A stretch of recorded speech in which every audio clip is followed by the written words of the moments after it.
Item ಯಾವುದೇ ಇರಲಿ try ಮಾಡಿ ಆಚಿ ಚಿಕನ್ ಮಸಾಲಾ. ಆಚಿ ಚಿಕನ್ ಮಸಾಲಾ.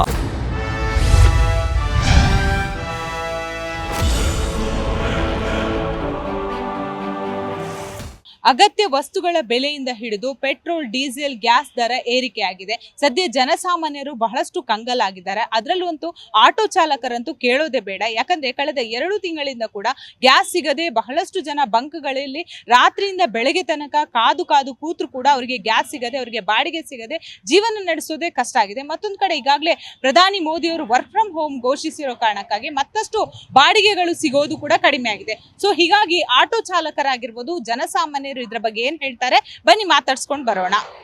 ಎಲ್ಲಾ ವಸ್ತುಗಳ ಬೆಲೆ ಏರಿಕೆಯಿಂದ ಜನಸಾಮಾನ್ಯರಂತೂ ತತ್ತರಿಸಿ ಹೋಗಿದ್ದಾರೆ. ಆಟೋ ಚಾಲಕರ ಗೋಳು ಕೇಳೋದೇ ಬೇಡ.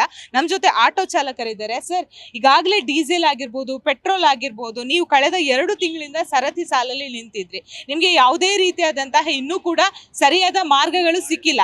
ಅದರ ನಡುವೆ ಈಗ ಪೆಟ್ರೋಲ್, ಡೀಸೆಲ್ಗಳ ದರ ಏರಿಕೆ ಆಗಿದೆ. ಎಷ್ಟು ಕಷ್ಟ ಆಗ್ತಿದೆ? ಹೇಗೆ ಜೀವನ ಸಾಗಿಸ್ತಿದ್ದೀರಾ? ನಮ್ಗೆ ಜೀವನ ಸಾಗಿಸ್ಬೇಕಾದ್ರೆ ವರ್ಕ್ ಫ್ರಮ್ ಹೋಮ್ ಬೇರೆ ಕೊಟ್ಬಿಟ್ಟವ್ರೆ. ವರ್ಕ್ ಫ್ರಮ್ ಹೋಮ್ ಕೊಟ್ಬಿಟ್ಟಾರೆ. ನಾವೆಲ್ಲ ನಮ್ಮಂಥವ್ರಿಗೆಲ್ಲ ಮನೆ ಕೆಲಸಗಳು ಮಾಡಿಬಿಟ್ರೆ ನಾವೆಲ್ಲ ಏನು ಮಾಡೋದು? ಆಟೋ ಡ್ರೈವರ್ಗಳೆಲ್ಲ ಏನು ಮಾಡೋದು? ಸಂಪಾದನೆ ಇಲ್ಲ, ಏನಿಲ್ಲ. ನಮಗೇನು ಬೆಳಗ್ಗೆಯಿಂದ 200 ರೂಪಾಯಿ ಮಾಡಿದ್ರಿ. ಈಗ ಡೀಸೆಲ್ ಹಾಕೋಣ, ಗ್ಯಾಸ್ ಹಾಕಿ ಎಲ್ಲ ರೇಟ್ಗಳು ಜಾಸ್ತಿ ಆಗ್ಬಲ್ಲ. ನಾವೇನು ಒಂದು 5 ರೂಪಾಯಿ 10 ರೂಪಾಯಿ ಎಕ್ಸ್ಟ್ರಾ ಹಾಕಿದ್ರೆ ಕೊಡೋದು ಗತಿ ಇಲ್ಲ ನಮ್ಗೆ. ಆ ಥರ ಮಾಡಿಕವ್ರೆ ಮೇಡಮ್. ಏನು ಮಾಡೋದು? ಇವು ನಮ್ಗೆ ಕಷ್ಟ ಐತೆ. 2 ತಿಂಗಳಿಂದ ಗ್ಯಾಸ್ ರೇಟ್ ಜಾಸ್ತಿ ಮಾಡೋರು ಗ್ಯಾಸ್ ಸಿಗ್ತಾ ಇರಲಿಲ್ಲ. ಅವು ಗೌರ್ಮೆಂಟ್ ನಮ್ಗೇನು ಮಾಡೋರ? ಯಾರು ಏನು ಮಾಡಿಲ್ಲ. ಈ ಕಡೆ ಡಿ ಕೆ ಅವರು ಮಾಡಿಲ್ಲ, ಈ ಕಡೆ ಸಿದ್ದರಾಮಯ್ಯ ಅವರು ಮಾಡಿಲ್ಲ. ಏನು ಮಾಡೋದು? ನಮ್ಮಂತ ಸರ್, ಇಲ್ಲಿ ಡಿ ಕೆ ಸಿದ್ದರಾಮಯ್ಯನ ದೂಷಿಸೋ ಬದಲು ಈಗ ಸೆಂಟ್ರಲ್ ಗವರ್ಮೆಂಟ್ ಡೀಸೆಲ್ ಆಗಿರ್ಬೋದು, ಇದ್ರದ್ದೆಲ್ಲ ಹೈಕ್ ಮಾಡುವಂತದ್ದು. ಪ್ರಧಾನಿ ಮೋದಿ ಆಗಿರ್ಬೋದು, ನಮ್ಮ ಕೇಂದ್ರಕ್ಕೆ ನಾಯಕರುಗಳು ಇಲ್ಲಿ ಇದ್ದಾರೆ. ಶೋಭಾ ಕರಂದ್ಲಾಜೆ ಆಗಿರ್ಬೋದು, ಬೇರೆ ಬೇರೆ ಅಂದ್ರೆ ಈಗಾಗಲೇ ತೇಜಸ್ವಿ ಸೂರ್ಯ, ಇವರೆಲ್ಲ ಏನ್ ಮಾಡ್ಬೇಕು? ನಿಮ್ ಬಗ್ಗೆ ಏನ್ ಕಾಳಜಿ ವಹಿಸ್ಬೇಕು? ನಮ್ಮ ಬಗ್ಗೆ ಆಟೋ ಡ್ರೈವರ್ ತುಂಬಾ ಪರಿಸ್ಥಿತಿ ಬ್ಯಾಡ್ ಆಗೈತೆ ಮೇಡಮ್. ಅದರಿಂದ ನಮ್ಮ ಸರ್ಕಾರನು ಏನೋ ಮಾಡಿ ನಮ್ಗೆ ನಮ್ಮ ಡ್ರೈವರ್ಗಳಿಗೆಲ್ಲ ಏನೋ ಮಾಡಬೇಕಲ್ಲ. ಅವ್ರು ಏನು ಮಾಡ್ತಾನೆ ಇಲ್ಲನಿಲ್ಲ. ನಮ್ಗೆ ತುಂಬ ಕಷ್ಟ ಆಗೋಗ್ಬಿಟ್ಟೈತೆ. ನಮ್ಗೆ ಸಂಪಾದನೆ ಮಾಡೋಕೆ ಕಷ್ಟ. ಫೈನಾನ್ಸ್ ಕಟ್ಟಬೇಕು, ಇದು ಮಾಡಬೇಕು. ವರ್ಕ್ ಫ್ರಮ್ ಹೋಮ್ ಬೇರೆ ಮಾಡ್ಬಿಟ್ಟವ್ರೆ. ನಾವೇನು ಮಾಡೋದು? ಇದೆಲ್ಲ ಅದು ತುಂಬಾ ಕಷ್ಟ ಆಗಿದೆ. ಪ್ರಧಾನಿ ಮೋದಿ ಖುದ್ದಾಗಿ ವರ್ಕ್ ಫ್ರಮ್ ಹೋಮ್ಗೆ ಕರೆ ಕೊಟ್ಟಿರುವಂತದ್ದು. ಮೋದಿಗೆ ಏನ್ ಹೇಳ್ತೀರಾ? ಮೋದಿಗೆ ಅವ್ರು ಮಾಡಿ ತುಂಬಾ ತಪ್ಪು ಮಾಡೋರು ಮೇಡಮ್. ಇದು ಯಾಕಂದ್ರೆ ನಮಗೆ ಕಷ್ಟ. ಆಟೋ ಡ್ರೈವರ್ಗೆ, ಕ್ಯಾಬ್ ಅವ್ರಿಗೆ ಎಲ್ಲರಿಗೂ ಕಷ್ಟ ಆಗೈತೆ. ಹೋಮ್ ನಾವೇನು ಸಂಪಾದನೆ ಮಾಡಿ ಅಂತೀವಿ? ನಾವು ಹೆಂಡ್ರು ಮಕ್ಳು ಬಾಡಿಗೆ ಕಟ್ಟಬೇಕು, ಫೈನಾನ್ಸ್ ಕಟ್ಟಬೇಕು. ನಾವೇನು ಮಾಡ್ಬೇಕಾದ್ರೆ ಮೇಡಮ್? ಅದೇ ತುಂಬಾ ಕಷ್ಟ ಆಗಿದೆ. ಧನ್ಯವಾದ. ಎಷ್ಟು ದುಡಿತೀರಾ? ಮೊದ್ಲು ಎಷ್ಟು ನಿಮ್ಗೆ ಸಂಪಾದನೆ ಆಗ್ತಿತ್ತು? ಈಗ ಎಷ್ಟು ಬಾಡಿಗೆ ಸಿಗ್ತಾ ಇದೆ? ಇವಾಗ ಮುಂಚೆ ಅಂತ ಹೆಂಗೋ 1.5 ಮಾಡ್ತಾ ಇದ್ರಿ ಮೇಡಮ್. ನಾವ್ ಹೆಂಗೋ ಎಷ್ಟು ಕಷ್ಟಪಡಿ 1.5. ಇವಾಗ 1,000 ಮಾಡೋದು ಕಷ್ಟ ಆಗ್ಬಿಟ್ಟಿದೆ ನಮ್ಗೆ. ಫೈನಾನ್ಸ್ ಕಟ್ಟಬೇಕು, ಡೀಸೆಲ್ ಹಾಕ್ಸ್ಬೇಕು, ಗ್ಯಾಸ್ ಹಾಕ್ಸ್ಬೇಕು. ತುಂಬಾನೇ ಕಷ್ಟ ಆಗ್ಬಿಟ್ಟಿದೆ ಮೇಡಮ್. ಈಗ ಪೆಟ್ರೋಲ್, ಡೀಸೆಲ್ ದರ ಏರಿಕೆ ಆಗಿದೆ. ಎಲ್ಲರೂ CNG ಮೊರೆ ಹೋಗೋದಕ್ಕೆ ನಿರ್ಧಾರ ಮಾಡಿದ್ದಾರೆ. ಅದಕ್ಕೆ ಕೂಡ ಸೆಂಟ್ರಲ್ ಇಂದ ಫಂಡ್ ಕೇಳ್ತಾ ಇದ್ದಾರೆ. ನೀವೇನಾದ್ರೂ ಫಂಡ್ ನಿರೀಕ್ಷೆಯಲ್ಲಿ ಇದ್ದೀರಾ? ಇಲ್ಲ ಮೇಡಮ್, ನಮ್ಗೆ ಫಂಡ್ ಗಿಂಡ್ ಏನು ಬೇಡ. ನಮ್ಗೆ ಸ್ವಲ್ಪ ಇದು ಗೌರ್ಮೆಂಟ್ ಮಾಡ್ಬೇಕು. ನಮ್ಮ ಆಟೋ ಡಿಪಾರ್ಟ್ಮೆಂಟ್ ಅವ್ರಿಗೆ ಎಲ್ಲ ನಾವು ಅಂತಲ್ಲ, ಎಷ್ಟೋ ಜನ ಇದ್ದಾರೆ ಇದು ಡಿಪಾರ್ಟ್ಮೆಂಟಲ್ಲಿ. ಅವ್ರೆಲ್ಲ ಸ್ವಲ್ಪ ಇದು ಮಾಡ್ಬೇಕಂತ ಕೇಳ್ಕೊಂತ ಇದ್ದೀವಿ ಸ್ವಲ್ಪ ಅಷ್ಟೇ. ಬರಲ್ವಾ? ಅದೆಲ್ಲ ಬರ್ತಾ ಇತ್ತಾ? ಡೀಸೆಲ್, ಪೆಟ್ರೋಲ್ ಅದು ಯಾರು ಕೇಳೋರು ಇಲ್ವಾ? ಅದ್ರ ಬಗ್ಗೆ ನೀವು ಏನ್ ಹೇಳ್ತೀರಿ? ಅದೇ ಗ್ಯಾಸ್ ಪೆಟ್ರೋಲ್ ಬರ್ತಾ ಐತೆ. ಇದು ಗ್ಯಾಸ್ ಬರ್ತಾ ಇಲ್ಲ, ಪೆಟ್ರೋಲು ಡೀಸೆಲ್ ಬರ್ತಾ ಐತೆ. ಅದು ಇಲ್ಲಿಂದ ಬರ್ತಾ ಇರೋದು, ಅಲ್ಲಿಂದ ತಾನೆ. ಅದು ಯಾಕೆ ಇಷ್ಟ ಇದು ಮಾಡಲ್ಲ, ತೊಂದರೆ ಕೊಡಲ್ಲ? ಗ್ಯಾಸ್ ಮಾತ್ರ ತೊಂದರೆ ಕೊಡೋದು, ಅದು ಕೇಳಿ. ಎಲ್ಲಾ ಕಡೆ ಯುದ್ಧ ನಡೀತಾ ಇರೋದ್ರಿಂದ ನಮ್ ದೇಶಕ್ಕೆ ಹಂಗಾಗಿದೆ. ಈಗ ನಾವೇನೋ ತಿಳ್ಕೊತೀವಿ, ಎಲ್ಲೋ ಒಂದ್ ಕಡೆ ಆದ್ರೆ ನಮ್ಗೇನು ಅಂತ ಆಗ್ತಾ ಇದ್ದೀನಿ. ನಮ್ಮ ಅದ್ರಲ್ಲೇನು ಹೇಳಂಗೆ ಇಲ್ಲ. ಎಲ್ಲಾರ್ಗೂ ತೊಂದರೆ ಆಗ್ತಾ ಇದೆ. ಆಟೋದವ್ರಿಗೆ ನೋಡಿ, ನಮಗೆ ಗ್ಯಾಸ್ ರೇಟ್ ಅಲ್ಲೇ 3 ರೂಪಾಯಿ ಜಾಸ್ತಿ ಆಗಿದೆ. ನೀವು ಇವತ್ತು ನಾಳೆ ತಿರ್ಗಾ ಜಾಸ್ತಿ ಮಾಡ್ತಿದ್ರೆ ತೊಂದರೆ ಆಗ್ತಾ ಇದೆ. ಜಾಸ್ತಿ ಪ್ರಾಬ್ಲಮ್ ಇದೆ. ಕಮ್ಮಿ ಏರ್ನಿಂಗ್ಸ್ ಕಮ್ಮಿ ಆಯ್ತು. ಗ್ಯಾಸ್ ಪ್ರೈಸ್ ಜಾಸ್ತಿ 90.1 rupees. ಆಗಲ್ಲ, ಜೀವನ ಮಾಡಕ್ ಆಗ್ತಾ ಇಲ್ಲ. 300 ರೂಪಾಯಿಗೆ ಆಗ್ತಾ ಇರೋದು 700-800 ರೂಪಾಯಿ ಆಗ್ತಾ ಇದೀವಿ. ಜೀವನ ಮಾಡಕ್ಕೆ ಆಗ್ತಾ ಇಲ್ಲ. ಎಲ್ಲಾನ ಕೆಲ್ಸಕ್ಕೆ ಹೋಗ್ಬೇಕು ಅನ್ನಿಸ್ಬಿಟ್ಟಿದೆ. ಈಗ ಅಂಕಲ್, ಮೊದ್ಲು ನಿಮ್ಗೆ ಎಷ್ಟು ಬಾಡಿಗೆ ಸಿಗ್ತಾ ಇತ್ತು? ಈಗ ಎಷ್ಟು ಬಾಡಿಗೆ ಸಿಗ್ತಾ ಇದೆ? ವರ್ಕ್ ಫ್ರಮ್ ಹೋಮ್ ಬೇರೆ ಕೊಟ್ಟಿದ್ದಾರೆ. ಬಾಡಿಗೆಗಳಿಲ್ಲ. ಸ್ಕೂಟರ್ ಬಾಡಿಗೆ ಬಿಟ್ಟ ಮೇಲೆ ಬಾಡಿಗೆಗಳಿಲ್ಲ. ಸ್ಕೂಟರ್ ಬಾಡಿಗೆ ಬಿಟ್ಟಿದ್ದಾರೆ, ಫ್ರೀ ಬಸ್ ಬಿಟ್ಟಿದ್ದಾರೆ, ಬಾಡಿಗೆಗಳೇ ಇಲ್ಲ. ಆಟೋಗಳು ಸಂಸಾರ ಮಾಡೋದೇ ಕಷ್ಟ ಆಗಿದೆ. ಈಗ ಪೆಟ್ರೋಲ್, ಡೀಸೆಲ್ ಬೇರೆ ರೇಟ್ ಜಾಸ್ತಿ ಆಗ್ತಾ ಇರುವಂತದ್ದು. ಇದ್ರ ಹೊರೆ ನಿಮ್ಗೆ ಎಷ್ಟು ಬೀಳ್ತಿದೆ? ಯಾವುದು? ಪೆಟ್ರೋಲ್, ಡೀಸೆಲ್ ಹೊರೆ ನಮ್ಗೆ 50 ರೂಪೀಸ್ ಜಾಸ್ತಿ ಆಗಿದೆ. ಇದು ಗ್ಯಾಸು 55 ಇತ್ತು, 50 ರೂಪೀಸ್ ಆಗಿದೆ. ಸರ್ಕಾರಕ್ಕೆ ಏನ್ ಹೇಳೋಕೆ ಇಷ್ಟಪಡ್ತೀರಾ? ಯಾಕಂದ್ರೆ ರಾಜ್ಯ ಸರ್ಕಾರ ಆಗಿರ್ಬೋದು, ಕೇಂದ್ರ ಎರಡೂ ಕೂಡ ಒಗ್ಗಟ್ಟಾಗಿ ನಿಮ್ಮ ಸಮಸ್ಯೆನ ಬಗೆಹರಿಸ್ಬೇಕು, ಏನ್ ಹೇಳ್ತೀರಾ? ಅದೇ ಕಮ್ಮಿ ಮಾಡಬೇಕು, ಎರಡು ಕೂತ್ಕೊಂಡು ಕಮ್ಮಿ ಮಾಡಬೇಕು. ನಮಗೆ ಕಮ್ಮಿ ಮಾಡಿದ್ರೆ ಸಂಸಾರ ಮಾಡ್ಕೊಂಡು ಹೋಗ್ಬೋದು. ಅನೇಕ ಜನ ಸಾಯಂಗ್ ಆಗ್ಬಿಟ್ಟಿದೆ, ಆಟೋ ಓಡಿಸಿ ಹಂಗಾಗಿದೆ ಪರಿಸ್ಥಿತಿ. ಏನು ಇದೇ ಇಲ್ವಲ್ಲ ಹೇಳಕ್ಕೆ, ಏನು ಹೇಳ್ತೀರಾ? ಎಲ್ಲ ಫಜೀತಿ ಆಗ್ಬಿಟ್ಟಿದೆ.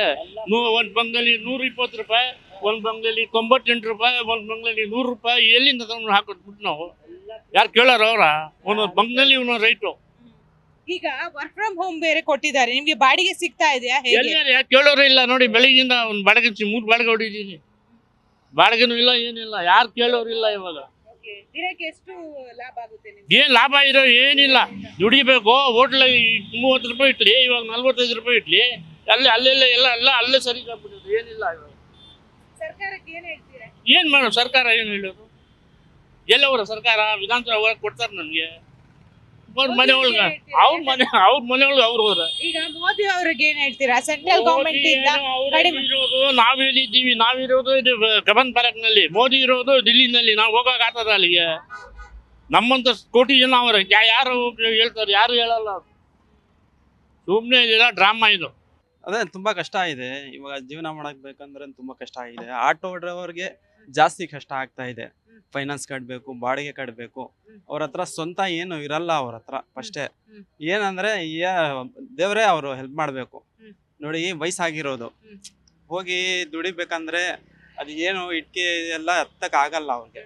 ನಾನು ಏನೋ ಸ್ವಲ್ಪ ಕಷ್ಟ ಮಾಡ್ಕೊ ದುಡಿಬೋದು, ಆದ್ರೆ ವಯಸ್ಸಾಗಿರೋರು ಜಾಸ್ತಿ ಜನ ಆಟೋ ಓಡಿಸ್ತಾ ಇರೋದು. ಏನೋ ಗೌರ್ಮೆಂಟ್ ಅವ್ರಿಗೆ ಹೆಲ್ಪ್ ಮಾಡಿದ್ರೆ ಚೆನ್ನಾಗಿರುತ್ತೆ.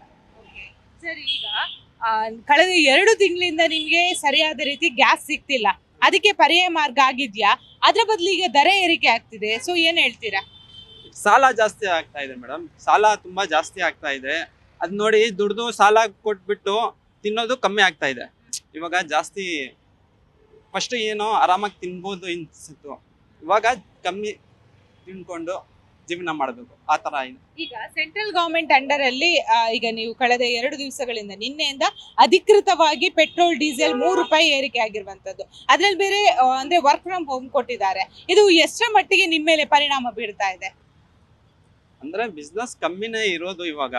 ನೋಡಿ ಹೋಗ್ಬಿಟ್ಟು ಖಾಲಿ ಬರಬೇಕು, ಗ್ಯಾಸ್ನು ರೇಟ್ ಜಾಸ್ತಿ ಆಗಿದೆ, ಲಾಸೇ ಆಗ್ತಾ ಇರೋದು ಇವಾಗ. ಗೋರ್ಮೆಂಟ್ ಅವ್ರಿಗೇನು ನಾವು ಹೇಳಕ್ ಆಗಲ್ಲ, ಅವ್ರಿಗೆ ಬೇರೆ ಕಡೆಯಿಂದ ಜಾಸ್ತಿ ಬರ್ತಾ ಇದೆ, ಅದಕ್ಕೆ ಅವ್ರು ಜಾಸ್ತಿ ಮಾಡಿದ್ದಾರೆ. ಏನಂದ್ರೆ ನಾವು ಗೌರ್ಮೆಂಟ್ ಹತ್ರನೇ ಕೇಳಬೇಕು, ಸ್ವಲ್ಪ ಹೆಲ್ಪ್ ಮಾಡಿ ಅಂತ. ಬೇರೆ ಏನು ಯಾರಿಗೆ ಗೌರ್ಮೆಂಟ್ ಅವ್ರಿಗೆ ಇವರು ತಪ್ಪು ಮಾಡ್ತಾ ಇರೋದು ಅಂತ ನಾವು ಹೇಳಲ್ಲ. ಅವ್ರಿಗೂ ಕಷ್ಟ ಇದೆ, ನಮಗೂ ಕಷ್ಟ ಇದೆ. ಅವ್ರಿಗೆ ಆಗಿದ್ರೆ ಎಷ್ಟು ಜಾಸ್ತಿ ಹೆಲ್ಪ್ ಮಾಡೋಕ್ಕಾಗುತ್ತೆ ಅಷ್ಟು ಜಾಸ್ತಿ ಹೆಲ್ಪ್ ಮಾಡಿ, ನಾವು ಅಷ್ಟೇ ಹೇಳೋದು. ಏನು ಅಂಥದ್ದೇನು ಸಮಸ್ಯೆ ಏನಿಲ್ಲ ಮೇಡಮ್, ಅದೇನು ಸಮಸ್ಯೆ ಇಲ್ಲ, ಅದೇನು ಸಮಸ್ಯೆ ಏನಾಗಲ್ಲ. ಅದೆಲ್ಲ ಮಾಮೂಲಿ ಕಾಮನ್ ಆಗಿರೋದೆ. ಅದನ್ನ ಮಾಡಿದ್ದಾರೆ, ಅದನ್ನ ಜನ ಎಲ್ಲ ಅಕ್ಸೆಪ್ಟ್ ಮಾಡ್ಕೊಬೇಕು. ದೇಶ ಕಷ್ಟ ಆಗುತ್ತೆ ಕೆಲವ್ರಿಗೆ, ಅದನ್ನ ನಾವು ಕೆಲವು ಅಕ್ಸೆಪ್ಟ್ ಮಾಡ್ಕೊಬೇಕು. ಅದನ್ನ ಈಗ ಮನೇಲಿ ರೇಷನ್ ಇಲ್ಲ ಅಂದ್ಬಿಟ್ಟು ಉಪವಾಸ ಇರೋಕ್ಕಾಗಲ್ಲ ಅಲ್ವಾ, ಏನನ್ನ ಮಾಡಿ ತೋರ್ಲೇಬೇಕಲ್ವ. ಹಂಗೆ ದೇಶಕ್ಕೆ ಏನೋ ಸಮಸ್ಯೆ ಇದ್ದಾಗ ಅದನ್ನ. ಅಂದ್ರೆ ನೀವು ಹೇಳೋದು ಪ್ರಧಾನಿ ಮೋದಿ ಅವರು ಮಾಡಿರುವಂತಹ ಈ ಘೋಷಣೆ ಏನಿದೆ, ಎಲ್ಲೋ ಒಂದು ಕಡೆ ಜನರಿಗೆ ಒಳ್ಳೇದಾಗ್ಲಿ ಅಂತ ಮಾಡಿದ್ದಾರೆ ಅಂತ. ಸೊ ಇದನ್ನ ನೀವು ಆಟೋ ಚಾಲಕರಾಗಿ ಒಪ್ಕೋತೀರಾ? ಒಪ್ಕೊಂತೀವಿ ಮೇಡಮ್. ಇರುತ್ತೆ ಪ್ರಾಬ್ಲಮ್ ಬರುತ್ತೆ ಅಂದ್ರೆ ಈಗ ಮನೆಗೆ ಬರುತ್ತೆ ಪ್ರಾಬ್ಲಮ್ಮು, ಅದನ್ನ ಸರಿ ಮಾಡ್ಕೊಳ್ಳೇಬೇಕಲ್ಲ. ಹಂಗೆ ದೇಶಕ್ಕೆ ಸಮಸ್ಯೆ ಅಂತ ಇದ್ದಾಗ ಅದನ್ನ ನಾವು ಸರಿ ಮಾಡ್ಕೊಳ್ಳೇಬೇಕು. ಹಂಗ ಎಲ್ಲ ಕೈ ಜೋಡಿಸಿದ್ರೆ ಅದಕ್ಕೊಂದು ಅರ್ಥ. ಕಳೆದ 2 ಅಂದ್ರೆ ತಿಂಗಳಿಂದ ಕೂಡ ನಿಮ್ಗೆ ಆಟೋ ಚಾಲಕರಿಗೆ ಪ್ರಮುಖವಾಗಿ ಗ್ಯಾಸ್ ಸಿಗ್ತಾ ಇರ್ಲಿಲ್ಲ. ಸೊ ನಿಮ್ಮ ಬಳಗದವ್ರಿಗೆ ಇದು ಸಮಸ್ಯೆ ಇನ್ನೂ ಕೂಡ ಹಾಗೆ ಇರುವಂತದ್ದು, ಆದ್ರೂ ಸಮಸ್ಯೆಗಳು ಕ್ಲಿಯರ್ ಆಗಿಲ್ಲ. ಎಲ್ಲೋ ಒಂದು ಕಡೆ ಈಗ ವರ್ಕ್ ಫ್ರಮ್ ಹೋಮ್ ಕೊಟ್ಟಿದ್ದಾರೆ, ಮುಂಬರುವಂತ ದಿನಗಳಲ್ಲಿ ನಿಮ್ಗೆ ಬಾಡಿಗೆನೆ ಸಿಗದೆ ಹೋದ್ರೆ ಏನ್ ಮಾಡ್ತೀರಾ? ಬಾಡಿಗೆ ಸಿಗಲ್ಲ ಅಂತ ಏನಿರಲ್ಲ ಮೇಡಮ್, ಬಾಡಿಗೆ ಸಿಕ್ಕೇ ಸಿಗುತ್ತೆ. ಈಗ ಮನೇಲಿ ಮನುಷ್ಯ ಅಂತ ಹುಟ್ಟಿದ ಮೇಲೆ ಅದಕ್ಕೆ ಅನ್ನ ಸಿಕ್ಕೇ ಸಿಗುತ್ತೆ, ಅನ್ನಕ್ಕೆ ದಾರಿ ಇದ್ದೇ ಇರುತ್ತೆ. ಯಾವ್ದು ಒಂದೇ ಮಾರ್ಗ ಅಲ್ಲ, ಎಲ್ಲ ಮಾರ್ಗದಲ್ಲೂ ಇರುತ್ತೆ. ಬಟ್ ಅದನ್ನ ಸಮಸ್ಯೆ ಅಂತ ಬಂದಾಗ ಅದು ಪರಿಹರಿಸ್ಕೊಳ್ಳಬೇಕು. ಈಗ ನಮ್ಮನೆಗೆ ಅಂತ ಸಮಸ್ಯೆ ಅಂತ ಬಂದಾಗ ನಾವು ಯಾರು ಸೂಸೈಡ್ ಮಾಡ್ಕೊಳ್ಳಲ್ವಲ್ಲ, ಅದಕ್ಕೆ ಏನೋ ಒಂದು ಅಕ್ಸೆಪ್ಟ್ ಮಾಡ್ಕೊತೀವಿ. ಹಂಗಾಗಿ ಅದಕ್ಕೆ ಏನಿದೆ ಒಂದು ಪರಿಹಾರ ನಾವು ತಗೊಬೇಕಷ್ಟೇ, ಇದೇನಿಲ್ಲ. ದೇಶದ ಭವಿಷ್ಯ ನೋಡಿದ್ರೆ ಇದು ಏನಂತದ್ದು ಏನು ದೊಡ್ಡದಲ್ಲ. ಇಲ್ಲಿ ರಾಜ್ಯ ಸರ್ಕಾರಗಳದೇ 108 ಬೆಲೆ ಏರಿಕೆ ಮಾಡಿದೆ. ಈಗ ಒಂದು ಮನೆ ಕಟ್ಟಿದ್ರೆ ಮೀಟ್ರ್ ತಾಳಕ್ಕಾಗ್ತಾ ಇಲ್ಲ, ಒಂದು ಮೀಟ್ರ್ ತಾಳಕ್ಕಾಗ್ತಾ ಇಲ್ಲ. ಹಂಗಾಗಿ ಅದೆಲ್ಲ ಸಮಸ್ಯೆ ಇಲ್ಲೂ ಇದೆ. ಬಟ್ ಅದನ್ನೇ ಒಂದು ದೊಡ್ಡದೇನು ಮಾಡೋದು ಅವಶ್ಯಕತೆ ಏನಿಲ್ಲ ಅನ್ಸುತ್ತೆ ಈಗ ಫಸ್ಟ್ ಬಾಡಿಗೆ ನಿಮ್ಗೆ ಎಷ್ಟು ಸಿಗ್ತಾ ಇದೆ? ಮೊದಲಿನ ಅಷ್ಟು ಬಾಡಿಗೆ ಮೇಡಮ್. ಕರೆಕ್ಟಾಗಿ ಬಾಡಿಗೆ ಹೊಡೆದ್ರೆ ಇವತ್ತು ಸಿಗುತ್ತೆ ಮೇಡಮ್. ಇವತ್ತು 2,000 2,500ಕ್ಕೆ ಏನು ಮೋಸ ಇಲ್ಲ. ಬೆಳಿಗ್ಗೆ ಬಂದು ನೋಡಿದ್ರೆ ಆನಿಷ್ಟಾಗಿ ಹೊಡೆದ್ರೆ ಡ್ಯೂಟಿ ಮಾಡಿದ್ರೆ ಆಟೋದಲ್ಲಿ ಬಾಡಿಗೆ ಏನು ಕಮ್ಮಿ ಇರಲ್ಲ, ಹೊಡಿಬೋದು. ಬೈ ಚಾನ್ಸ್ ಅದರಲ್ಲಿ ಏರುಪೇರು ಆಗುತ್ತೆ, ಅದನ್ನ ಅಡ್ಜಸ್ಟ್ ಮಾಡ್ಕೊಳ್ಳೇಬೇಕು. ದೇಶ ಅಂತ ಬಂದಾಗ ದೇಶಕ್ಕೆ ಪ್ರಾಮುಖ್ಯತೆ ಕೊಡಲೇಬೇಕಲ್ವಾ? ಏನಿಲ್ರಿ ಇದೆ ಮೇಡಮ್, ಏನೂ ಆಗಂಗಿಲ್ಲ. ಎಲ್ಲ ಸುಮ್ಮನೆ ಇದೆಲ್ಲ ಎಷ್ಟು ಯಾರು ಏನು ಹೆಲ್ಪ್ ಮಾಡೋದಿಲ್ಲ, ಏನು ಬಸ್ ಕೇಳ್ತಾರೆ ಇದ್ದಾರೆ. ಏನಾಗ್ತದೆ ಹೇಳಿ? ಸರ್ಕಾರ ಏನು ಮಾಡ್ತದೆ? ಫಾರ್ ಎಕ್ಸಾಂಪಲ್ ಪ್ರೈಮ್ ಮಿನಿಸ್ಟರ್ ಏನು ಹೇಳ್ತಾರೆ ಅದೇ ಆಗೋದು, ಬೇರೆ ಏನಾಗೋದಿಲ್ಲ. ಈಗ ಪ್ರೈಮ್ ಮಿನಿಸ್ಟರ್ ಬೇರೆ ಪೆಟ್ರೋಲ್ ದರದಲ್ಲಿ 3 ರೂಪಾಯಿ ಏರಿಕೆ ಮಾಡಿದ್ದಾರೆ ಸೆಂಟ್ರಲ್ ಗವರ್ಮೆಂಟ್ ಇಂದ. 3 ರೂಪಾಯಿ ಮಾಡಿ 300 ಮಾಡಿದ್ರೆ ಕೊಳ್ಳೇಬೇಕು. ನಾವು ಇಲ್ಲ ಅಂದ್ರೆ ಏನು ಮಾಡ್ತಾರೆ? ತುಂಬ ಕಷ್ಟ ಇದೆ ಮೇಡಮ್. ಯಾಕೆಂದರೆ ದಿನ ಬಳಕೆ ವಸ್ತುಗಳೆಲ್ಲ ಜಾಸ್ತಿ ಆಗ್ತದೆ. ನೋಡಿ, ನಾವು ಬಾಡಿಗೆ ಇಲ್ಲದೆ ಎಷ್ಟು ಆಟೋಗಳು ಕೂತಿದ್ದಾರೆ. ನೀವೇ ಕೇಳ್ಕೊಂತೀರ ಎಲ್ಲ ಕಡೆ. ಮತ್ತು ಗ್ಯಾಸ್ ರೇಟ್ ಜಾಸ್ತಿ ಆಗಿದೆ, ಮನೆ ರೇಟ್ ಗ್ಯಾಸ್ ಎಲ್ಲ ಜಾಸ್ತಿ ಆಗಿದೆ.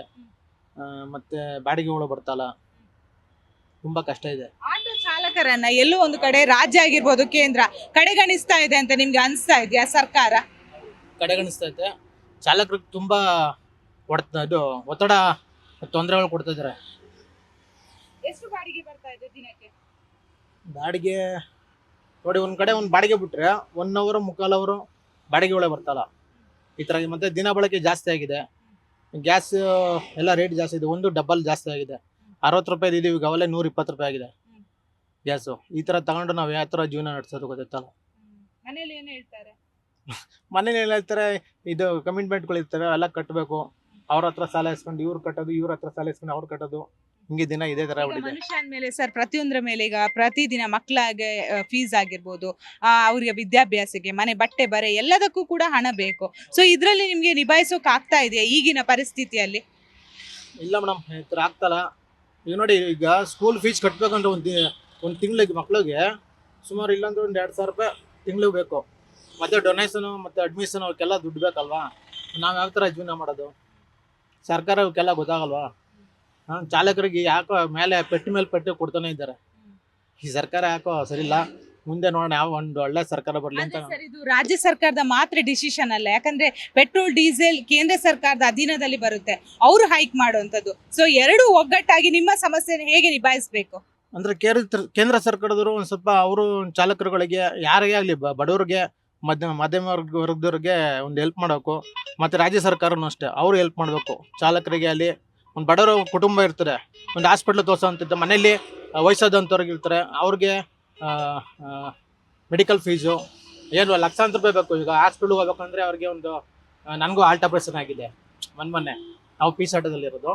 ನಮಗೆ ನಮ್ಮ ರಾಜ್ಯಾಧ್ಯಕ್ಷರು ಅವರು ದುಡ್ಡು ಕೊಟ್ಟು ನಮಗೆ ಒಂದು ಸ್ವಲ್ಪ ಹೆಲ್ಪ್ ಮಾಡಿದ್ದಾರೆ. ಮತ್ತು ಚಾಲಕರೆಲ್ಲ ಹೆಲ್ಪ್ ಮಾಡಿದ್ದಾರೆ. ನಮಗೂ ಇವಾಗ ಜಸ್ಟ್ ಆಗಿರೋದು, ಇವಾಗ ಒಂದು 6 ತಿಂಗಳಾಗಿದೆ ಹಾರ್ಟ್ ಆಪ್ರೇಷನ್ ಆಗಿ. ಈ ಥರ ಟೆನ್ಷನ್ ಮಾಡಿಕೊಂಡು BP ಶುಗರ್ ಎಲ್ಲ ಜಾಸ್ತಿ ಆಗ್ಬಿಟ್ಟಿದೆ.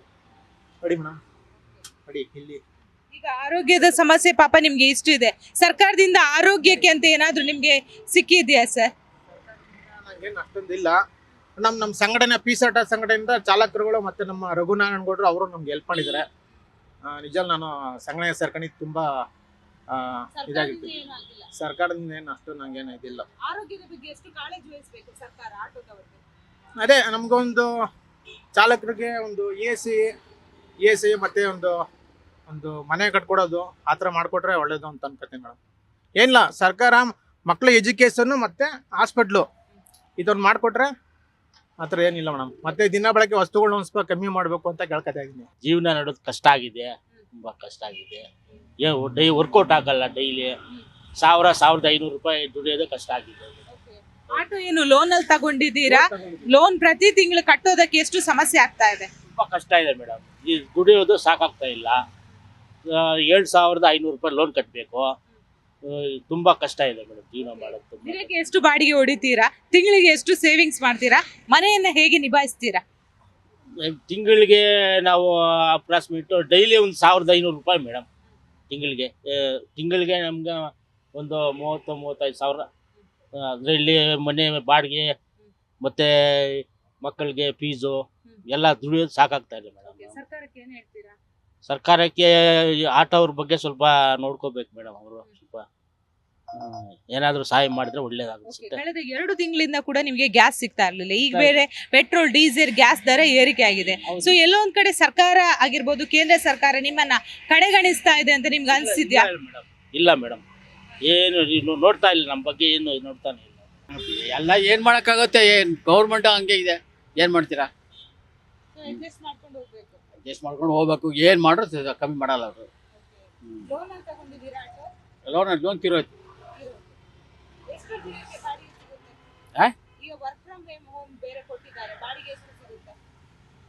ಬಾಡಿಗೆ ಪ್ರೈವೇಟ್ ಸಿಗ್ತದ ಅದು ಹೊಡಿತೀವಿ ಅಷ್ಟೇ. ಏನ್ ತೊಂದರೆ ಇಲ್ಲಮ್ಮ. ಏನ್ ಹೇಳ, ನಾವು ಕಷ್ಟ ಇದೆ, ಎಲ್ಲಾರ್ಗು ತೊಂದರೆ ಇದೆ, ಏನ್ ಮಾಡ್ತೀರಾ? ಅದೇ ಏನ್ ಮಾಡಕ್ಕಾಗಲ್ಲ, ನಾವ್ ಏನ್ ಮಾಡಲ್ಲ ಅವರು. ಏನು ಇದೇ ಇಲ್ವಲ್ಲ ಹೇಳಕ್ಕೆ, ಏನು ಹೇಳ್ತೀರಾ? ಎಲ್ಲ ಫಜೀತಿ ಆಗ್ಬಿಟ್ಟಿದೆ. ಒಂದು ಬಂಗಲಿ 120 ರೂಪಾಯಿ, ಒಂದು ಬಂಗಲಿ 98 ರೂಪಾಯಿ, ಒಂದು ಬಂಗಲಿ 100 ರೂಪಾಯಿ. ಎಲ್ಲಿಂದ ತಂದು ಹಾಕೊಟ್ಬಿಟ್ಟು ನಾವು ಯಾರು ಕೇಳೋರು ಅವ್ರ? ಒಂದೊಂದು ಬಂಗಲಿ ಒಂದೊಂದು ರೈಟು. ಈಗ ವರ್ಕ್ ಫ್ರಮ್ ಹೋಮ್ ಬೇರೆ ಕೊಟ್ಟಿದ್ದಾರೆ, ನಿಮ್ಗೆ ಬಾಡಿಗೆ ಸಿಗ್ತಾ ಇದೆಯಾ? ಯಾರು ಕೇಳೋರು ಇಲ್ಲ ನೋಡಿ. ಬೆಳಿಗ್ಗಿಂದ ಒಂದು ಬಾಡಿಗೆ 3 ಬಾಡಿಗೆ ಹೊಡಿದ್ದೀನಿ, ಬಾಡಿಗೆನೂ ಇಲ್ಲ, ಏನಿಲ್ಲ, ಯಾರು ಕೇಳೋರು ಇಲ್ಲ. ಇವಾಗ ದಿನಕ್ಕೆ ಎಷ್ಟು ಲಾಭ ಆಗುತ್ತೆ? ಏನ್ ಲಾಭ ಇರೋ ಏನಿಲ್ಲ. ದುಡಿಬೇಕು. ಹೋಟ್ಲ 30 ರೂಪಾಯಿ ಇಟ್ಲಿ, ಇವಾಗ 45 ರೂಪಾಯಿ ಇಟ್ಲಿ. ಅಲ್ಲೆಲ್ಲ ಎಲ್ಲ ಅಲ್ಲೇ ಸರಿ ಆಗ್ಬಿಟ್ಟಿದೆ. ಏನಿಲ್ಲ. ಇವಾಗ ಸರ್ಕಾರಕ್ಕೆ ಏನ್ ಹೇಳ್ತೀರಾ? ಏನ್ ಮಾಡೋದು? ಸರ್ಕಾರ ಏನು ಹೇಳೋದು? ಎಲ್ಲವರ ಸರ್ಕಾರ ವಿಧಾನಸಭೆ ಒಳಗೆ ಕೊಡ್ತಾರೆ ನಮ್ಗೆ. ಅವ್ರ ಮನೆ ಒಳಗ ಅವ್ರ ಮನೆ ಒಳಗೆ ಅವ್ರು ಹೋದ್ರ. ಈಗ ಮೋದಿ ಅವ್ರಿಗೆ ಏನ್ ಹೇಳ್ತೀರಾ? ಸೆಂಟ್ರಲ್ ಗವರ್ಮೆಂಟ್ ಇಂದ ನಾವ್ ಹೇಳಿದ್ದೀವಿ, ನಾವಿರೋದು ಇದು ಕಬನ್ ಪಾರ್ಕ್ನಲ್ಲಿ, ಮೋದಿ ಇರೋದು ಡಿಲ್ಲಿನಲ್ಲಿ. ನಾವು ಹೋಗಕ್ ಆಗ್ತದ ಅಲ್ಲಿಗೆ? ನಮ್ಮಂತ ಕೋಟಿ ಜನ ಅವ್ರ, ಯಾರು ಹೇಳ್ತಾರೆ? ಯಾರು ಹೇಳಲ್ಲ. ಸುಮ್ನೆ ಇದೆಲ್ಲ ಡ್ರಾಮಾ ಇದು. ಏರಿಕೆ ಆಗ್ತಿದೆ. ಒಂದು ಗೃಹಿಣಿಯಾಗಿ ಏನ್ ಹೇಳ್ತೀರಾ? ಅಡುಗೆ ಎಣ್ಣೆ ಮನೆಯಲ್ಲಿ ನಾವು ಉಪಯೋಗಿಸುವಂತಹ ಎಣ್ಣೆ ಎಲ್ಲದರ ದರ ಏರಿಕೆ. ಅದೇ ಲೈಫ್ ಕಷ್ಟ ಆಗಿದೆ. ದರ ಏರಿಕೆಯಿಂದ ಜೀವನ ನಡೆಸೋದು ಕಷ್ಟ ಆಗಿದೆ. ಯಾಕಂದ್ರೆ ಮಿನಿಮಮ್ ವೇಜಸ್ ಈಗ ಏನು ಒಂದು ಕೆಲಸ ಮಾಡ್ತಾರಂದ್ರೆ ಒಂದು 15,000ದಿಂದ ಒಂದು 18,000 ಸಂಬಳ ಇರುತ್ತೆ ಅಷ್ಟೇ. ಆ 18,000 ಸಂಬಳ ತಗೊಂಡು ಮನೆ ಬಾಡಿಗೆ ಕಟ್ಟಿ ಈ ಬೆಲೆ ಏರಿಕೆಯಿಂದ ಅವರು ಅಗತ್ಯ ಸಾಮಗ್ರಿಗಳನ್ನ ಕೊಂಡ್ಕೊಳ್ಳೋದು ಕಷ್ಟ ಆಗ್ತಿದೆ. ಹಾಗಾಗಿ ತುಂಬಾ ಕಷ್ಟ ಆಗುತ್ತೆ ಜೀವನ ನಡೆಸೋದು ಅಂತ ಹೇಳ್ತೀನಿ ನಾನು. ಒಂದು ಕಡೆ ನಮ್ದು ಸ್ಯಾಲ್ರಿ ಹೈಕ್ ಆಗ್ತಿಲ್ಲ ತಿಂಗಳಿದ್ದು, ಆದ್ರೆ ಅಗತ್ಯ ವಸ್ತುಗಳು ಒಂದು ನೀವು ಗೃಹಿಣಿಯಾಗಿ ಮನೆಯಲ್ಲಿ ಹಾಲಿನ ಪ್ಯಾಕೆಟ್ ಇಂದ ಹಿಡಿದು ಟೀ ಪೌಡರ್ ಇಂದ ಹಿಡಿದು ಎಲ್ಲ ದರ ಏರಿಕೆ. ರೀಸನ್ ಯುದ್ಧ ಅಂತ ಹೇಳ್ತಾರೆ. ಸೊ ಎಲ್ಲೋ ಒಂದ್ ಕಡೆ ಸರ್ಕಾರ ನಮ್ಮ ಜನಸಾಮಾನ್ಯರ ಬಗ್ಗೆ ಅಷ್ಟೊಂದು ಅಂದ್ರೆ ಅಧಿಕೃತವಾಗಿ ಅಂದ್ರೆ ಇದ್ ಮಾಡ್ತಾ ಇಲ್ಲ ಅಂತ ನಿಮ್ಗೆ ಅನ್ಸುತ್ತಾ? ಖಂಡಿತ ಹೌದು ಮೇಡಮ್. ಯಾಕಂದ್ರೆ ಮಿನಿಮಮ್ ವೇಜಸ್ ಅಂತ ಇವಾಗ ಇದ್ ಮಾಡಿಲ್ಲ. ಈಗ 15,000 ಸಂಬಳ ತಗೊಂಡ್ರೆ ಈಗ ಏನೇ ಒಂದು ಸಿಂಗಲ್ ಬೆಡ್ರೂಮ್ ಮನೆ ಬಾಡಿಗೆಗಿದ್ರು ಯಾರು ಸ್ವಂತ ಮನೇಲಂತೂ ಇರೋದಿಲ್ಲ ಈ ಬೆಂಗಳೂರಲ್ಲಿ. ಕಡಿಮೆ ಅಂತಂದ್ರೆ 6ರಿಂದ 7,000 ಬಾಡಿಗೆ ಇರುತ್ತೆ. 6ರಿಂದ 7,000 ಬಾಡಿಗೆ ಕಟ್ಟಿ ಇನ್ನು 8,000ದಲ್ಲಿ ಮಕ್ಕಳನ್ನ ಓದಿಸ್ಕೊಂಡು ಮನೆ ರೇಷನ್ ತಗೊಂಡು ಜೀವನ ನಡೆಸೋದು ತುಂಬಾ ಕಷ್ಟ ಇದೆ. ಬಸ್ ಒಂದು ಫ್ರೀ ಬಿಟ್ಟಿದ್ದಾರೆ, ಬಟ್ ಬಸ್ಸಲ್ಲೇ ಓಡಾಡ್ಕೊಂಡು ಮಾಡೋಕ್ಕಾಗಲ್ಲ ಅಲ್ವಾ? ಈಗ ಮೆಟ್ರೋ ದರನೂ ಜಾಸ್ತಿ ಆಗ್ತಾ ಇದೆ, ಅಗತ್ಯ ಸಾಮಗ್ರಿಗಳು ಜಾಸ್ತಿ ಆಗ್ತಿದೆ, ಜೀವನ ನಡೆಸೋದು ಕಷ್ಟ ಆಗ್ತಿದೆ. ಈಗ ಹೇಳೋದು ರಾಜ್ಯ ಮಾತ್ರ ಅಲ್ಲ, ಕೇಂದ್ರ ಸರ್ಕಾರ ಕೂಡ ಇದ್ರ ಬಗ್ಗೆ ಗಮನ ಹರಿಸಬೇಕು. ಯಾಕಂದ್ರೆ ಪೆಟ್ರೋಲ್ ಡೀಸೆಲ್ ಆಗಿರ್ಬೋದು, ಅಡುಗೆ ಎಣ್ಣೆ ಆಗಿರ್ಬೋದು, ಸೆಂಟ್ರಲ್ ಗವರ್ಮೆಂಟ್ ಕೂಡ ಡಿಸಿಷನ್ ಇರುತ್ತೆ. ಪ್ರಧಾನಿ ಮೋದಿ ಅವರು ಏನ್ ಕ್ರಮ ಕೈಗೊಳ್ಬೇಕು? ಮಿನಿಮಮ್ ವೇಜಸ್ ಅಂತ ಫಿಕ್ಸ್ ಮಾಡಬೇಕು. ಆಮೇಲೆ ಯುದ್ಧದ ಒಂದು ರೀಸನ್ ಇಟ್ಕೊಂಡು ಎಲ್ಲ ಜಾಸ್ತಿ ಮಾಡಿರೋದು ಅದು ಕಡಿಮೆ ಆಗಬೇಕು. ಈಗ ಜನಸಾಮಾನ್ಯರಿಗೆ ಅವ್ರಿಗೆ ತಕ್ಕನಾಗಿ ಸಾಮಗ್ರಿಗಳು ಸಿಗೋ ತರ ಮಾಡಬೇಕು ಅಂತ ನನ್ನ ಅನಿಸಿಕೆ ಮೇಡಮ್. ಕಷ್ಟ ಆಗ್ತಿದೆ ಅಂತ ಆಗಲ್ಲ, ಜೀವನ ಮಾಡಕ್ ಆಗ್ತಾ ಇಲ್ಲ. 300 ರೂಪಾಯಿಗೆ ಆಗ್ತಾ ಇರೋದು 700-800 ರೂಪಾಯಿ ಆಗ್ತಾ ಇದೀವಿ. ಜೀವನ ಮಾಡಕ್ಕೆ ಆಗ್ತಾ ಇಲ್ಲ. ಎಲ್ಲಾನ ಕೆಲ್ಸಕ್ಕೆ ಹೋಗ್ಬೇಕು ಅನ್ನಿಸ್ಬಿಟ್ಟಿದೆ. ಈಗ ಅಂಕಲ್, ಮೊದ್ಲು ನಿಮ್ಗೆ ಎಷ್ಟು ಬಾಡಿಗೆ ಸಿಗ್ತಾ ಇತ್ತು, ಈಗ ಎಷ್ಟು ಬಾಡಿಗೆ ಸಿಗ್ತಾ ಇದೆ? ವರ್ಕ್ ಫ್ರಮ್ ಹೋಮ್ ಬೇರೆ ಕೊಟ್ಟಿದ್ದಾರೆ, ಬಾಡಿಗೆಗಳಿಲ್ಲ. ಸ್ಕೂಟರ್ ಬಾಡಿಗೆ ಬಿಟ್ಟ ಮೇಲೆ ಬಾಡಿಗೆಗಳಿಲ್ಲ. ಸ್ಕೂಟರ್ ಬಾಡಿಗೆ ಬಿಟ್ಟಿದ್ದಾರೆ, ಫ್ರೀ ಬಸ್ ಬಿಟ್ಟಿದ್ದಾರೆ, ಬಾಡಿಗೆಗಳೇ ಇಲ್ಲ. ಆಟೋಗಳು ಸಂಸಾರ ಮಾಡೋದೇ ಕಷ್ಟ ಆಗಿದೆ. ಈಗ ಪೆಟ್ರೋಲ್ ಡೀಸೆಲ್ ಬೇರೆ ರೇಟ್ ಜಾಸ್ತಿ ಆಗ್ತಾ ಇರುವಂತದ್ದು, ಇದ್ರ ಹೊರೆ ನಿಮ್ಗೆ ಎಷ್ಟು ಬೀಳ್ತಿದೆ? ಯಾವುದು? ಪೆಟ್ರೋಲ್ ಡೀಸೆಲ್ ಹೊರೆ ನಮ್ಗೆ 50 ರೂಪೀಸ್ ಜಾಸ್ತಿ ಆಗಿದೆ. ಇದು ಗ್ಯಾಸು 55 ಇತ್ತು, 50 ರೂಪೀಸ್ ಆಗಿದೆ. ಸರ್ಕಾರಕ್ಕೆ ಏನ್ ಹೇಳೋಕೆ ಇಷ್ಟಪಡ್ತೀರಾ? ಯಾಕಂದ್ರೆ ರಾಜ್ಯ ಸರ್ಕಾರ ಆಗಿರ್ಬೋದು, ಕೇಂದ್ರ ಎರಡೂ ಕೂಡ ಒಗ್ಗಟ್ಟಾಗಿ ನಿಮ್ಮ ಸಮಸ್ಯೆನ ಬಗೆಹರಿಸ್ಬೇಕು. ಏನ್ ಹೇಳ್ತೀರಾ? ಅದೇ ಕಮ್ಮಿ ಮಾಡಬೇಕು, ಎರಡು ಕೂತ್ಕೊಂಡು ಕಮ್ಮಿ ಮಾಡಬೇಕು. ನಮಗೆ ಕಮ್ಮಿ ಮಾಡಿದ್ರೆ ಸಂಸಾರ ಮಾಡ್ಕೊಂಡು ಹೋಗ್ಬೋದು. ಅನೇಕ ಜನ ಸಾಯಂಗಾಗ್ಬಿಟ್ಟಿದೆ ಆಟೋ ಓಡಿಸಿ, ಹಂಗಾಗಿದೆ ಪರಿಸ್ಥಿತಿ. ಮಾರ್ಕೆಟಲ್ಲಿ ಏನು ಇದೆಯೋ ಅದೇನ ಹೆಚ್ಚಾಗಿರ್ಬೇಕು. ನೀವು ಒಂದು ಆಟೋ ಚಾಲಕರಾಗಿ ಎಷ್ಟು ಕಷ್ಟವನ್ನು ಅನುಭವಿಸ್ತಿದ್ದೀರಾ ಸರ್? ಏನು ಮೇಡಮ್, ಇದು ಗ್ಯಾಸ್ ಸಿಗಲ್ಲ, ಡಿಮ್ಯಾಂಡ್ ರೇಟು ಜಾಸ್ತಿ. ಇಲ್ಲಿ ಕಸ್ಟಮರ್ ಕಮ್ಮಿ, ಎಲ್ಲ ರಾಪಿಡೋ ಬೈಕಲ್ಲಿ ಹೋಗ್ತಾರೆ. ಅದ್ರಲ್ಲಿ ಬೇರೆ ಪ್ರಧಾನಿ ಮೋದಿ ವರ್ಕ್ ಫ್ರಮ್ ಹೋಮ್ ಜಾಸ್ತಿ ಆದ್ಯತೆ ಕೊಡಿ ಅಂತ ಹೇಳಿದ್ದಾರೆ. ಇದು ಎಷ್ಟು ನಿಮ್ಗೆ ನಷ್ಟ ಆಗುತ್ತೆ? ಯಾರು ಮೇಡಮ್? ವರ್ಕ್ ಫ್ರಮ್ ಹೋಮ್ ಬರ್ಕೋಮ. ಜನರು ಆಟೋಗೆ ಬರಲ್ಲ. ಹೌದು ಮೇಡಮ್. ಪೆಟ್ರೋಲ್ ಡೀಸೆಲ್ ಬೆಲೆಗೆ ಏನು ಹೇಳ್ತೀವಿ ಅಂತಂದರೆ ಏನು ಮಾಡ್ತೀರಾ, ಅಲ್ಲೂ ಸೆಂಟ್ರಲಲ್ಲಿ ಬರೋ ಹಡಗುಗಳದ್ದು ರೇಟು ಇದ್ರ ಡಾಲರ್ ರೇಟಲ್ಲಿ ಜಾಸ್ತಿ ಆಗಿದೆ. ಅನಿವಾರ್ಯವಾಗಿ ಮಾಡಲೇಬೇಕಾಗತ್ತೆ. ಅದು ನಾವು ಒಬ್ಬರೇ ನೋಡ್ಕೊಂಡ್ರೂ ಆಗೋದಿಲ್ಲ. ಈಗ ವರ್ಕ್ ಫ್ರಮ್ ಹೋಮು ಮೋದಿಯವ್ರು ಹೇಳೋದೇನು, ನೀವು ವರ್ಕ್ ಫ್ರಮ್ ಹೋಮ್ ಮಾಡೋದ್ರಿಂದ ಸ್ವಲ್ಪ ಓಡಾಡೋದು ಕಮ್ಮಿ ಆಗುತ್ತೆ, ಡೀಸೆಲು ಪೆಟ್ರೋಲ್ ಕಂಟ್ರೋಲ್ ಆಗುತ್ತೆ, ನಮ್ಮ ಡಾಲರ್ ಮೌಲ್ಯ ಜಾಸ್ತಿ ಆಗ್ತಾ ಇದೆ, ರೂಪಾಯಿ ಮೌಲ್ಯ ಕುಸಿತಾ ಇದೆ. ಅದಕ್ಕೋಸ್ಕರ ಏನು ಮಾಡ್ತಾ ಇದ್ದಾರೆ ಮೋದಿಯವರು, ಇದು ಪ್ಲಾನನ್ನು ಮಾಡ್ತಾ ಇದ್ದಾರೆ. ಇದರಲ್ಲೇ ಅವ್ರ ತಪ್ಪೇನಿಲ್ಲ. ಆದರೂ ಬಟ್ ಏನು ಮಾಡ್ತೀರಾ, ನಮಗೆ ತೊಂದರೆ ಆಗ್ತಾ ಇದೆ. ಇವಾಗ ವರ್ಕ್ ಫ್ರಮ್ ಮಾಡೋದ್ರಿಂದ ನಮಗೆ ಓಡಾಟ ಕಮ್ಮಿ ಆಗುತ್ತೆ, ಆಟೋ ನಮಗೆ ಓಡಾಟ ಕಮ್ಮಿ ಆಗ್ತಾ ಇದೆ. ಬಿಸ್ನೆಸ್ ಏನೂ ಇಲ್ಲ. ಇವಾಗ ಏನು ಮಾಡ್ಬೇಕು ಹೇಳಿ ನಾವು? ಇವಾಗ ಆಟೋ ಚಾಲಕರ ಬಗ್ಗೆ ಕೇಂದ್ರ ಆಗಿರ್ಬೋದು, ರಾಜ್ಯ ಎಷ್ಟು ಗಮನ ಹರಿಸಬೇಕು? ನಿಮಗೆ ಯಾವ ರೀತಿ ಸಬ್ಸಿಡಿ ಕೊಡಬೇಕು? ಕೇಂದ್ರನೂ ನಮಗೆ ಗಮನ ಹರಿಸ್ತಾ ಇಲ್ಲ, ಸ್ಟೇಟು ಗಮನ ಹರಿಸ್ತಾ ಇಲ್ಲ. ಕೇಂದ್ರದ ಬಿಡಿ, ನಮ್ಮ ಸ್ಟೇಟ್ನವ್ರು ಮಾಡಲಿ ರೀ. ನಮ್ಮ ಸ್ಟೇಟ್ನವ್ರು ಏನು ರೀ ಮಾಡ್ತಾ ಇದ್ದಾರೆ ಆಟೋದರಿಗೆ ಒಂದು ಕಿಂಚಿತ್ತಾರು ಒಂದು ಪೈಸಾ ಏನಾದ್ರು ನಮ್ಗೆ ಇದು ಮಾಡ್ತಾ ಇದಾರೆ. ಇಷ್ಟೊಂದು ನಾವು ನೋವು ಸಂಕಟ ಅನುಭವಿಸ್ತಾ ಇದೀವಿ. ಒಬ್ಬೊಬ್ರು ಆಟೋ ಡ್ರೈವರ್ ಕೂಡ ಎಷ್ಟು ಕಷ್ಟ ಅನುಭವಿಸ್ತಾ ಇದ್ದಾರೆ ಅಂತ ಗೊತ್ತಾ? ಇವತ್ತು ನಾವು ಒಂದು 700-800 ಮಾಡೋ ಜಾಗದಲ್ಲಿ 500 ರೂಪಾಯಿ ಮಾಡೋಕ್ಕಾಗ್ತಾ ಇಲ್ಲ. ನಮ್ಮ ಮಕ್ಕಳಿಗೆಲ್ಲ ಫೀಸ್ ಕಟ್ಟಬೇಕು, ಮನೆ ಸಂಸಾರ ನಡೆಸಬೇಕು, ಗ್ಯಾಸ್ ಹಾಕ್ಸ್ಬೇಕು. ಗ್ಯಾಸ್ ಹಾಕ್ಸೋದ್ರೆ ಗಂಟೆಗಟ್ಟಲೆ ಕಾಯಬೇಕು. ನಮ್ಮ LPG ಗ್ಯಾಸ್ ಅಂತೂ ಕೇಳಂಗೆ ಇಲ್ಲ. ಏನು ಗಗನಕ್ಕೇರ್ ಕೂತಿದೆ, 1 to 2 ಆಗಿದೆ. ನಾವು ಹೆಂಗೆ ಜೀವನ ಮಾಡಬೇಕು? ಜೀವನ ಮಾಡೋದು ತುಂಬ ಕಷ್ಟ ಆಗ್ತಾ ಇದೆ ಮೇಡಮ್ ನಮಗೆ. ಇವಾಗ ನಾವು ಎರಡನ್ನೂ ಯೋಚನೆ ಮಾಡ್ಬೇಕು. ಆದ್ರೂ ನಮ್ಮ ಸ್ಟೇಟ್ನವ್ರು ಇದ್ರ ಬಗ್ಗೆ ಏನು ಗಮನ ಹರಿಸ್ತಾ ಇಲ್ಲ. ಆಹಾರ ಸಚಿವರು ಅವತ್ತು ಸಭೆ ಕರೆದ್ರು, ಭರವಸೆ ಕೊಟ್ಟರು, ಆದ್ರೆ ಎಲ್ಲೋ ಒಂದ್ ಕಡೆ ಅದು ಈಡೇರಿಲ್ಲ ಅಂತ ಅನ್ಸುತ್ತಾ? ಏನು ಆಹಾರ ಸಚಿವರು ಇದು ಮಾಡಿದ್ರು ಅವರು?